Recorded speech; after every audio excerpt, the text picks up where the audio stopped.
conseil que je donne pour les prévisions financières, c'est de faire la réalité. C'est-à-dire que ce soit opérationnel.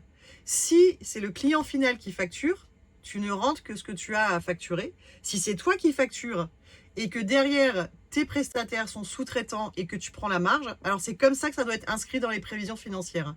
Et deuxième élément, avantage, inconvénient. Avantage, c'est que la réalité, c'est que ton chiffre généré, il va être d'1 million et ton niveau de sous-traitance est très élevé. Avantage, c'est que tu présentes un projet à des tiers qui est très ambitieux et fonctionnel, donc tu peux lever des fonds plus importants. Inconvénient, c'est que la fiscalité repose sur toi, puisque derrière, ça va être sur ton résultat que tu vas payer ton IS. Mais vu que tu vas avoir un niveau élevé de sous-traitants et de charges, on va pouvoir faire en sorte que ton résultat sur 1 million, ce soit pas 200 000, mais peut-être que 10 000, de façon à ce que tu n'aies pas une charge d'IS trop importante.